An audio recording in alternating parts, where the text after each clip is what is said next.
ఆంధ్రప్రదేశ్‌లో కూటమి వర్సెస్ వైఎస్ఆర్‌సీపీ ఒక రకంగా చెప్పాలంటే.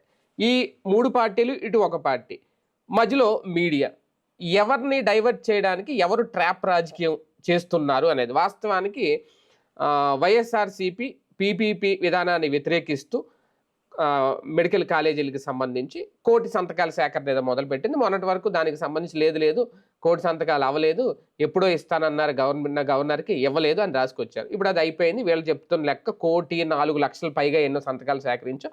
అవి గవర్నర్‌కి తీసుకెళ్ళి ఇస్తున్నాం అనేది. ఈ లోపల పీపీపీ పేరుతో డ్రామాలు ఆడతారు. ఇలాంటి టైంలో సడన్‌గా ఆంధ్రజ్యోతి పత్రిక రాసిన వార్త చూస్తే నేతలతో జగన్ చెడుగుడు ఆడేసుకుంటున్నాడు.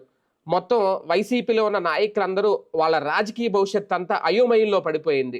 అంటే ఇంకా వైఎస్ఆర్‌సీపీలో ఏ నాయకుడు ఉండరనో, ఉండకూడదనో, లేదంటే వాళ్ళని జగన్ చిత్రహింసలు పెట్టేస్తున్నారని ఒక కథనం. వాస్తవానికి ఇది డైవర్ట్ చేయడానికా, లేదంటే నిజంగా వైసీపీలో ఏం జరుగుతోంది అనేది వైసీపీ అంటే వీళ్ళ రాసిన నాయకులు ఎవరైతే ఉన్నారో విడుదల రజనీ కానీ, రోజా గారు కానీ, కొడాలి నాని గారు, వాళ్ళకు కూడా తెలియంది దేవినేని అవినాష్ కానీ, వాళ్ళకు కూడా తెలియంది వీళ్ళకి తెలిసిందా? ఇది ట్రాప్ రాజకీయమా, డైవర్షన్ రాజకీయమా, లేదంటే జగన్మోహన్ రెడ్డిని అలర్ట్ చేస్తున్నారా? ఇది అంశం మీద చర్చించే ప్రయత్నం చేద్దాం. సార్, వాస్తవానికి వైసీపీ విషయంలో అయితే వాళ్ళు ఒక విక్టరీ సాధించినట్టే ఫీల్ అవుతున్నారు 1,00,00,000 సంతకాల సేకరణ విషయంలో. ఓకే, ఆ విషయాన్ని ఎక్కడ వీళ్ళు రాయరనుకోండి, వీళ్ళు రాయలేదు అని చెప్పడం కూడా పొరపాటు అవుతుంది. అది పక్కన పెట్టేస్తే దాన్ని డైవర్ట్ చేయడానికా, లేదంటే నిజంగా ఈ లొకలు ఈ చెడుగుడు ఇవన్నీ వైసీపీలో నడుస్తున్నాయా? బేసిక్గా ఒకటి వీళ్ళు రాసేటప్పుడు కొంచెం అంటే ఇప్పుడు అర్జెంటుగా టాపిక్ డైవర్షన్, వాళ్ళ వరుసనే ఫెయిల్యూర్స్ ఏంటంటే రఘురామకృష్ణరాజుది సుప్రీంకోర్టులో ఒక పక్కన వచ్చింది, ఇంకో పక్కన ఈ ఏది 99 పైసలకే భూముల విషయంలో రహేజ మొన్ననే మనం మాట్లాడుకున్నాం, రియల్ ఎస్టేట్కి ఇవ్వడం ఏంటి, లింగమనేనుడు ఏం పాపం చేశాడని చెప్పేసి అది అట్లాంటివన్నీ వరుస ఎదురు దెబ్బలు తగిలినాయి ఇక్కడ ప్రభుత్వానికి. అలాగే సునీత కేసులో వచ్చినటువంటి తీర్పు, ఇవన్నీ కూడా వరుసగా జగన్కి వ్యతిరేకంగా ఇంతవరకు వెళ్ళి చేస్తున్న ప్రచారం తిప్పికొట్టినట్టు అయింది. దీంతో ఇవన్నిటించి డైవర్ట్ చేయాలంటే రాజకీయ అంశంలోకి తీసుకురావాలి, కొత్త చర్చ తెర మీదకి తీసుకురావాలి. అందులో రోజా నియోజకవర్గం మారాలని ఆమె ఏమనుకోవట్లేదు.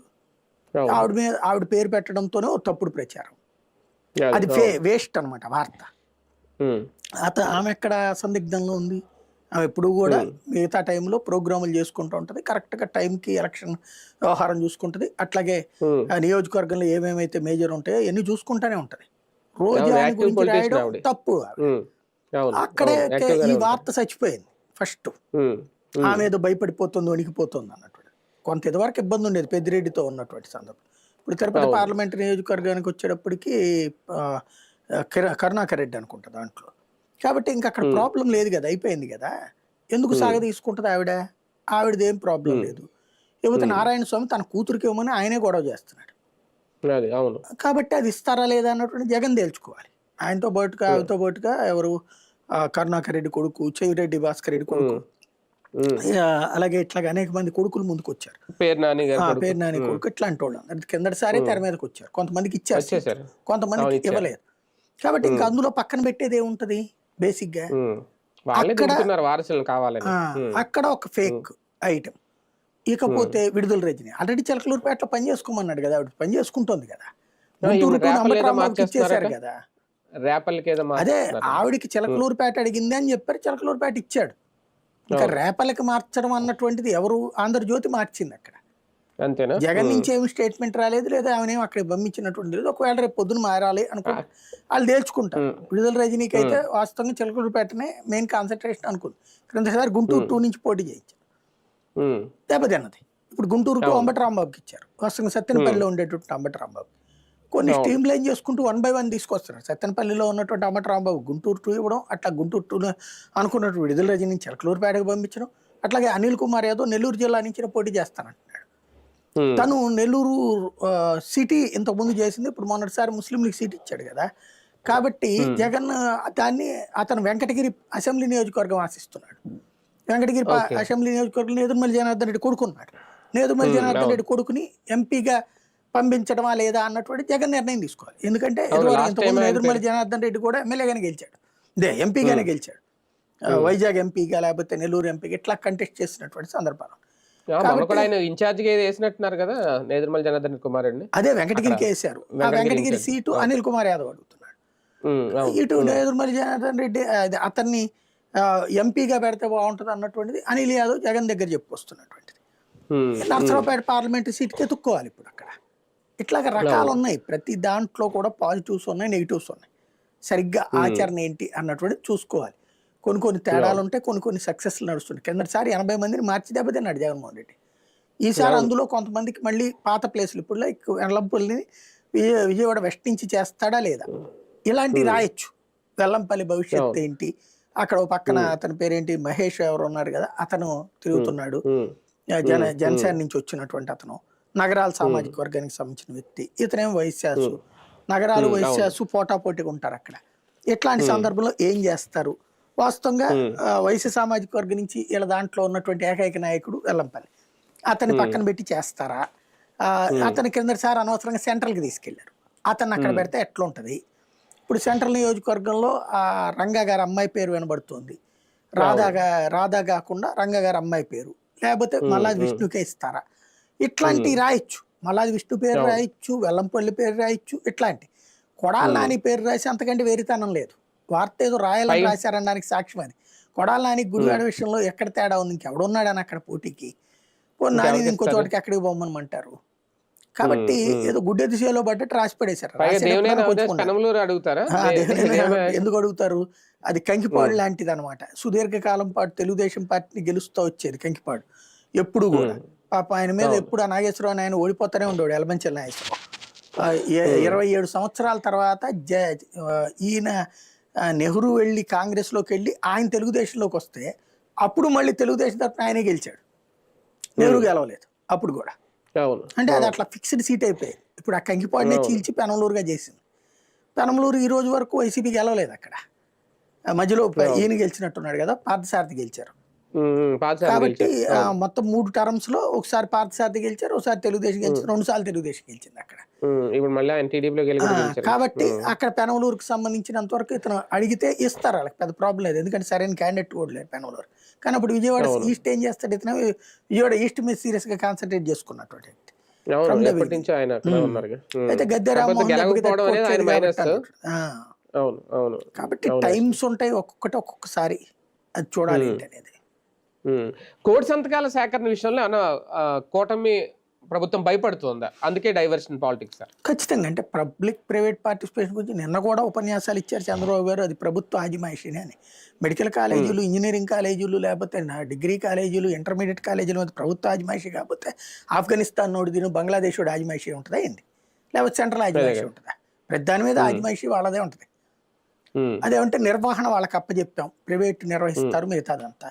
సరే తీసేయండి, మీ ప్రభుత్వానికి కూడా ఎవరికైనా పీపీపీకి ఇచ్చేయండి, వాళ్ళు నడుపుతారు. ఎందుకంటే మనకి 51% సంతృప్త స్థాయి వచ్చింది కదా, వాళ్ళు 70% తెచ్చి పెడతారు కావాలంటే సంతృప్త స్థాయి. ఇచ్చేస్తారా?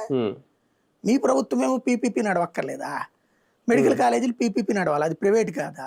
అలా కళ్ళు కూడా ఆపకుండా అబద్ధం చెప్పడం ఎందుకు, ప్రజలు మోసం చేయడం ఎందుకు? పీపీపీకి నువ్వు ప్రభుత్వ కాలేజీకి తేడా తెలీదా?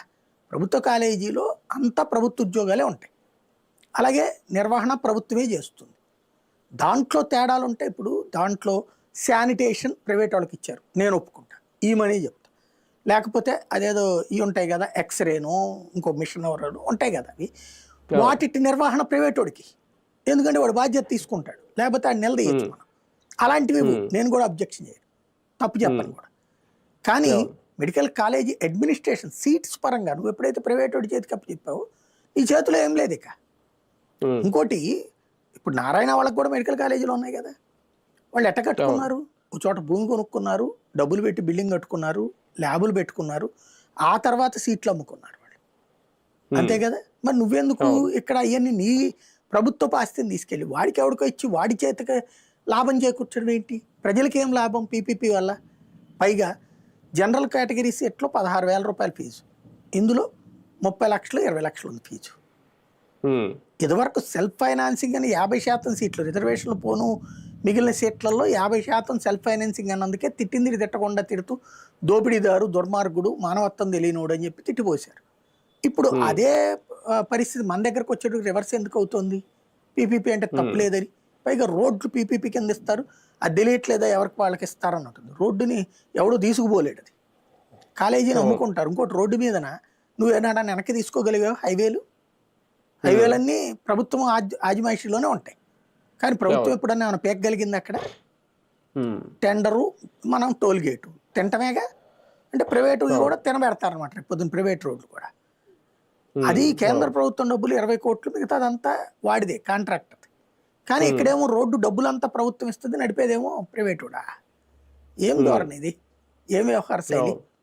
దోచిపెట్టడాన్ని గొప్పగాను, తప్పు చేయడాన్ని అద్భుతంగాను అభివర్ణించుకోవడం అన్నది వీళ్ళకే చెల్లుతుంది. అవును. సొంత పార్టీలోనే ఇప్పుడు చాలా కుంపట్లు కనిపిస్తున్నాయి, కొలుగుబూడు కానీ ఇంకొకరు కానీ.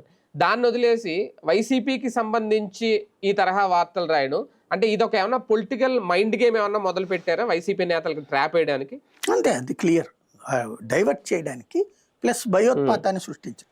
కాకపోతే అది సృష్టించచ్చు, కానీ ఇక్కడ తెలుగుదేశంలో ఆ ప్లేసెస్ గ్యాప్ పెట్టి వాళ్ళని రమ్మంటే అని వస్తారే. గ్యాప్ ఏం పెట్టకుండా నువ్వు కంటిన్యూ అయిపోయా అని చెప్పి మా వాళ్ళే ఉంటారు, ఇంకెవరికి ఛాన్స్ లేదన్నా కుదరదు. నువ్వు విస్తరించడం కుదరదు. లేదా జనసేనని, బీజేపీని మేము అడ్డుపడను, నువ్వు వైసీపీ వాళ్ళని తెచ్చుకోండి మీరు అని చెప్పండి. వాళ్ళే తెచ్చుకుంటారు బోల్డ్ అంతమంది. రావడానికి సిద్ధంగా ఉండేవాళ్ళు వైసీపీ వాళ్ళు ఇంతకుముందు. ఇప్పుడైతే అంత సీన్ ఉండదు. కానీ కొంతమంది నేను తెచ్చుకోగలరు వాళ్ళు. వాళ్ళకి నువ్వు స్వేచ్ఛ ఇవ్వకపోతుంది. అది కదా సమస్య. ఇప్పుడు రేపల్లి ఉంది, రేపల్ గురించి మాట్లాడుతున్నారు. ఆల్రెడీ అక్కడ మోపిదేవి వెంకటరామకి అక్కడ సీట్ ఇస్తారా లేదా గ్యారంటీ లేదు. అదే కదా స్పెషల్ తెలుగుదేశం పార్టీలో. ఇప్పుడు ఈమెను మారుస్తారని వాళ్ళు చేస్తారు. నిజంగా మొన్నటి వరకు ప్రచారం జరుగుతుంది, ఇప్పటికీ జరుగుతుంది, విడుదల రోజున పార్టీ మారిపోతారని. అది వాస్తవం కాదా పక్కన పెడితే అసలు అక్కడ ప్లేస్మెంట్ లేనప్పుడు అంటే ఈ భయోత్పాతాలు ఎందుకు అని ఇలా భయపెట్టడాలు జస్ట్ ఇష్యూ డైవర్షన్ కోసం జరుగుతున్న గేమ్, అంత మించేయండి. సార్, నిజంగా కోటి సంతకాల శాఖంతో సక్సెస్ అయినట్టేనా? ఒక రకంగా సంతకాలు పెట్టించేసినంత మాత్రాన ప్రజల్లో వ్యతిరేకత తీసుకొచ్చేసాం మెడికల్ కాలేజీల మీద అని అనుకోవడం ఎంతవరకు కరెక్ట్? రాజకీయాల్లో ఒక్క రాయేసుకుని కూర్చోవడం ఎప్పుడూ ఉండదు, 100 రాళ్ళు పడుతుంటాయి. అందులో ఇదొకటి. తటస్థులు మధ్య తరగతి వాళ్ళని అవేర్ చేయడంలో, అలర్ట్ చేయడంలో సక్సెస్ అయ్యారు వీళ్ళు. దీని తర్వాత పబ్లిక్ ఆ రూట్లో నుంచి ఆలోచించడం బిగిన్ చేయడం వల్లనే రహేజా లాంటి దాంట్లో హైకోర్టే సీరియస్ కాగలిగింది. అంటే ఒక లోపాన్ని ఎత్తి చూపెట్టడానికి ఇంత పెద్ద ప్రయత్నం అవసరం అవుతుంది. అది ముఖ్యం ఇక్కడ. అంటే గవర్నర్ కి ఒక రిప్రజెంటేషన్ ఇవ్వడం వల్ల ఏమన్నా మార్పులు వస్తాయి? నేలకి గీసుకోవడానికి పనికి వస్తుంది, లేదా ఆయన ఏమన్నా రేపు పొద్దున భోగి మంటలు వేసుకోవడానికి పనికి వస్తుంది. కాకపోతే అక్కడ ఏం మార్పు ఉండదు. కానీ పబ్లిక్ లో అయితే చర్చ నడుస్తుంది కదా. అంటే ప్రభుత్వం వెనక్కి తగ్గదు కదా. తగ్గదు. ఇప్పుడు ఆల్రెడీ బాబు గారు నిన్నే ప్రకటించేశారు దానికి సంబంధించి అదొక చర్చ అనుకోండి. కానీ వెనక్కి తగ్గనప్పుడు ఇది జస్ట్ ఏదో ఒక ఇదేనా, ట్రైల్ అయినా, అంతకుమించి ఏమైనా ఎప్పుడైనా సరే తగ్గదు. ప్రభుత్వం తగ్గడం కోసం పోరాడరు, ప్రభుత్వం చేస్తున్న తప్పని ప్రజలకి తెలియజేయడం కోసం పోరాడతారు. అదే జరుగుతుంది ఇప్పుడు. సార్, నిజంగా వీళ్ళు ఆరోపిస్తున్నట్టు ఒక భారీ స్కామ్ ఉందా దీని వెనక? నేనైతే కుంభకోణం అంటే ఒకటి, ప్రభుత్వ భూమిని వాళ్ళకి అప్పనంగా కట్టబెట్టడం అనేది ఖచ్చితంగా కుంభకోణం. అయితే లక్షల కోట్లు కానీ ఒక్కొక్క కాలేజీకి ఒక 50 కోట్లు 100 కోట్లు లంచం అయితే తీసుకొచ్చి సులభంగా. ఎందుకంటే ఒక కాలేజీ కట్టడానికి 1000 కోట్ల రూపాయలు ఖర్చు అవుతుంది. 1000 కోట్ల రూపాయలు వీళ్ళకి ఉచితంగా ఇస్తున్నప్పుడు 100 కోట్లు వీళ్ళు తీసుకుని ఇంకో 200 కోట్లు దాని మీద ఖర్చు పెట్టుకుంటే వాళ్ళు డబ్బులు సంపాదించేయచ్చు. ఒక రకంగా చెప్పాలంటే పక్కాగా కట్టిన బిల్డింగ్ తీసుకెళ్లి ప్రైవేటు చేతిలో పెట్టినట్టు అప్పనంగా నువ్వు నడుపుకోరా అని. అంత మించి ఏం లేదు. జీతాల పేరుతో కూడా నిజంగా దోపిడీ జరుగుద్దా? అంటే దోపిడీ జీతాలు అందులో ఉన్నటువంటిది వాస్తవంగా ఆ ఉద్యోగుల్ని డైవర్ట్ చేయకూడదు. ఆ ఉద్యోగుల చేత కేసు వేయించాలి, అవసరమైతే హైకోర్టు సుప్రీంకోర్టు దాకా. ఎందుకంటే ప్రభుత్వం చేతిలో ఉండి ప్రైవేట్ వాళ్ళ చేతిలోకి ఎట్టబోతాడు, ఎవడబో చేయడానికి వీళ్ళెవరు అసలు. ప్రైవేట్ దాన్ని ప్రభుత్వం జాతీయం చేయడం ఉంటుంది. ప్రభుత్వ రంగంలో ఉన్నటువంటి వాళ్ళని తీసుకెళ్లి ప్రైవేట్ చేయడం ఏంటి? ఉద్యోగాలకు 2 నెలల జీతం ఇస్తామంటే ఏంటి? అది న్యాయ పోరాటం చేయదగ్గ అంశం. అది అంటే అది అమల్లోకి వచ్చిన తర్వాత వాళ్ళు ఏమన్నా మరి తిరుగుబాటు ప్రకటిస్తారేమో చూడాలి పూర్తిగా వచ్చిన తర్వాత. రైట్, చూద్దాం. నిజంగా వైసీపీ నేతల మీద ఒక ట్రాప్ రాజకీయం ఏమైనా నడుస్తోందా, లేదంటే వైసీపీలో ఈ తరహా నిర్ణయాలు నిజంగా జగన్మోహన్ రెడ్డి గారు తీసుకుంటారా? మళ్ళీ స్థాన చలనాలు, అక్కడ వాళ్ళని ఇక్కడికి మార్చడం ఇదంతా లేదు. తెలుగుదేశం పార్టీ వాళ్ళ అనుకూల మీడియా ఒక ట్రాప్ రాజకీయం మొదలుపెట్టి ఒక అయోమయంలో పడేస్తుంది. ఒకసారి వాళ్ళని వాళ్ళు చర్చించుకోవడం, ప్రశ్నించుకోవడం కూడా అవసరమేమో. చూద్దాం భవిష్యత్తు రాజకీయాలు ఎలా ఉంటాయి.